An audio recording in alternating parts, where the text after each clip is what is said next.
what is it like to be a dean? Today we are here with Professor Weng Marc Lim. Hello, Mark. How are you doing? Hi, Park. Nice to meet you again. Thank you so much. So today I'd like to explore more, conversation around your experience as a dean in previous and this current university that you have been, working at. So first of all, if you're comfortable, what are some of the daily tasks as a dean that you have to do? So, as a dean, daily task is meetings. Every day you have meetings, all kinds of meetings, and you cannot run away from meetings, right? Although we say that certain things can be on email, but the reality is that you can't run away from meetings because although you can put a lot of things via email, but as a dean, you are pulled up, left, up, down, left, right, center by everyone, senior management, your own colleagues, your own fellow colleagues in the school that you're leading, as well as other deans and other leadership members as well.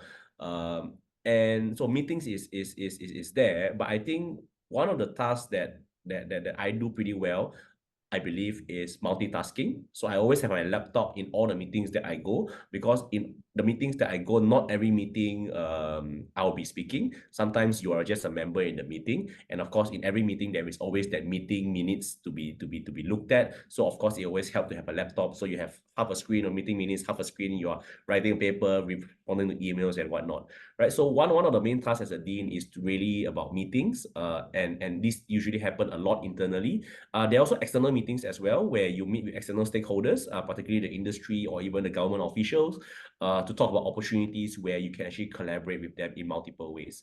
Yeah, so I would say those are the two things that happen daily, and all involves meetings.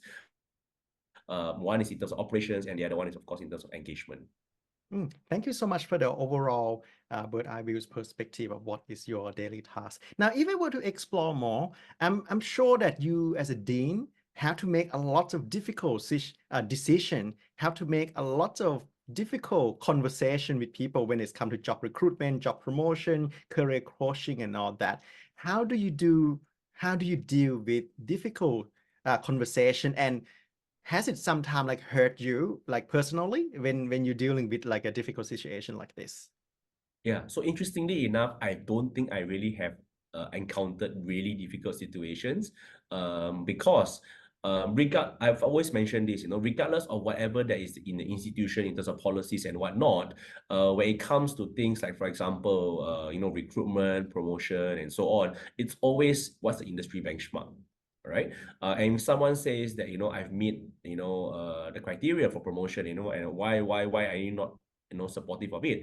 And if, let's say, the criteria, was a policy that was not updated since the last 5 years, an example is that if you have 200 citations, you can go for promotion, which to me doesn't really make much sense, because that was 5 years ago. But now, people have more than 1,000 citations in a year, and whatnot. So the whole idea really is, when you encounter a difficult situation, is really to be honest with what's happening, and to make fair comparisons with what's out there in the industry. And when you do that, I think people actually understand. And one thing, I think, one of the reasons why I don't think I really have very difficult conversations is, I believe that when there is an issue, I actually take time to talk. And sometimes the talk could be an hour or even goes up to 2 hours. And perhaps maybe, why it's not a very difficult conversation is because people doesn't want to have so long conversation with me.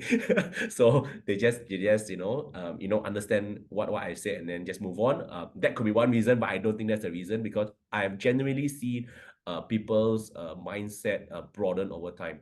So one of the things I like to do is usually, face the any situation that you are facing, and be honest about it, have a conversation, have a discussion, and always make comparisons with the industry, so that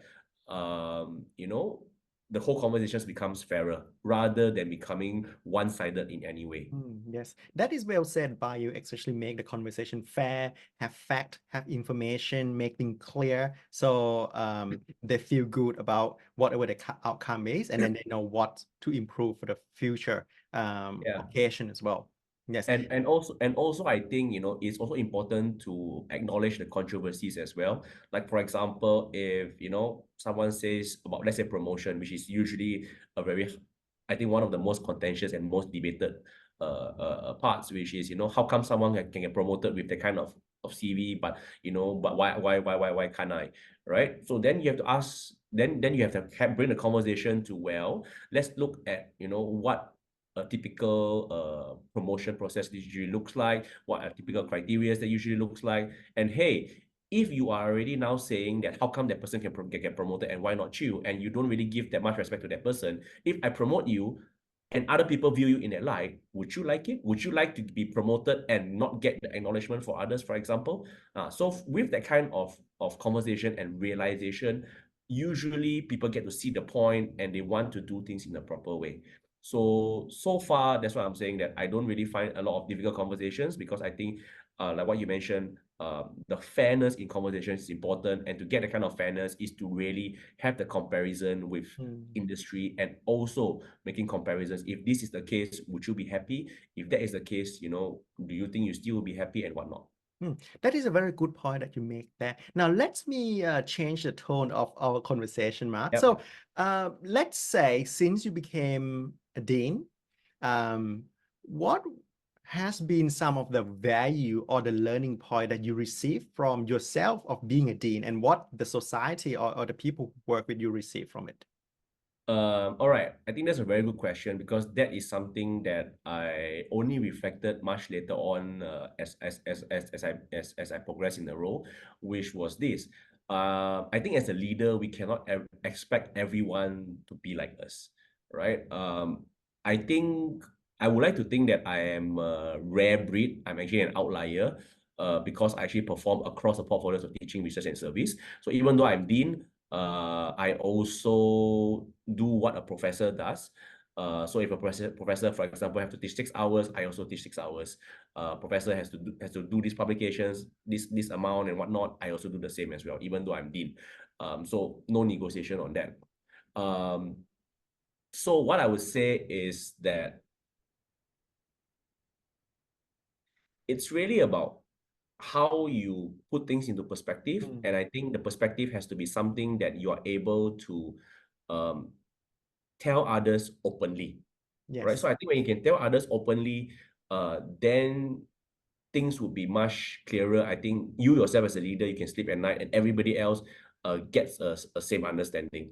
Yeah, so I think that's really, really very important. You actually forgot to talk about how many editorial that you're working with as well. So that is also amazing of how you're dealing with the papers and all that. Because I relating myself, like, okay, I'm doing 2 journals, and then I can see of how many of the good one that you're doing in a special issue and other tasks. Is like a lot of commitment and a lot of love that you put in throughout, this work that you're doing. So that is actually quite amazing. That So say if one day I want to become a dean like yourself, what would be some of the suggestions that you could give to me for myself to be prepared to become a good dean?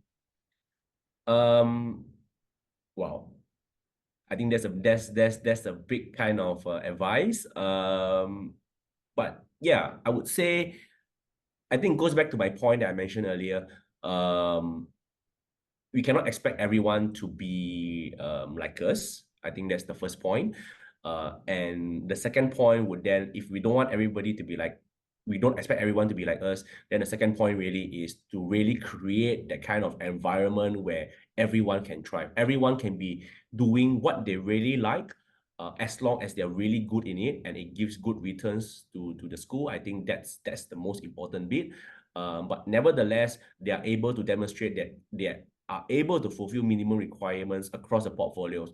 Meaning, like, for example, if someone says that I want to be more focused on teaching, I want to teaching innovation, but hey, I also know my discipline, I publish in the top journals in my discipline, but I don't want to be doing that year in and year out, that's fine, right? So the idea really is, in order to move up to a position of a dean, the idea is really not to create an army of everyone that looks alike, but really to be able to have that vision, to provide a platform where everybody can thrive. And if someone is not thriving, then I think as a leader, as a dean, you are, perhaps one of the first ones to reach out and say, and have that conversation, a difficult conversation, and say that I don't think this is working out. Let's have a chat. And these are some suggestions that I have for you to think about. Yes. You know, I think as a dean, it's really about not pointing out problems anymore, because I think as staff, usually we point out problems, but as a dean, it's the idea of before people point out problem to you, you must already point out the problem to people. And not just pointing out a problem, you must already be there with the potential solutions. So I think as a dean or any leader out there, you really need to be thinking about what are the potential problems, issues, or even opportunities that could be out there, and what are the possible options that could be there, and what do you propose as a leader to your followers in terms of where the organization should be going. Yes. So I think going to become a leader, especially as a dean, you really need to be thinking multiple steps ahead, because everyone will be looking up to you to see where are you going to bring them as well as the school moving forward. I now can understand why you are such a good dean, not just at one school, but at two universities and some other things. I must say, and this is the first time I'm going to say this, I think you are a dean that I like to work for. You know, about 8 years Fingers ago. crossed. I hope my colleagues also feel that way too. Yes. You mentioned about not make everybody is exactly the same and coach the people who are good in one thing, like research or teaching. They do just keep doing that, but make sure that they meet the KPI of other things and as a CFIT, but you're not forcing them. I think this is a very good mindset of a leader, not to force some people to do something that they don't like. So this is something that I really look after. And in fact, about 7 years ago, I went for a job interview at where I finished or your work before. Not the current one. And I said, they asked me because they know that I want to become a dean. And I said exactly like similar to what you said. Although I did not get a job, but because, obviously I was a lecturer or something at the time, but then, it's linked me back to the experience and all that. So I hope that one day I can become a good dean such as yourself. And then you are someone that I really, look up towards to you. Last questions. This is the last question. So Mark, if you can go back in time when you first started your career, what will be the one suggestion you want to tell to yourself? If I were to go back in my career, what would be the one suggestion that I would tell myself? That's a good one. I haven't really thought about it, but what I would say is, take time. Take time. Not everything has to be fast. There is value in time. So that's something that I'm still grappling with, because there is just too many things. And, especially if you are a dean, it's even worse, because you don't want to go into a meeting, to go and set a schedule for another meeting to solve issues that you cannot solve in the first meeting, right? So every meeting you want us to be able to solve issues. So there is pro and cons. But one of the things that I would want to tell myself is that, yes, success can come very fast if you do things very quick, but it doesn't have to be that way.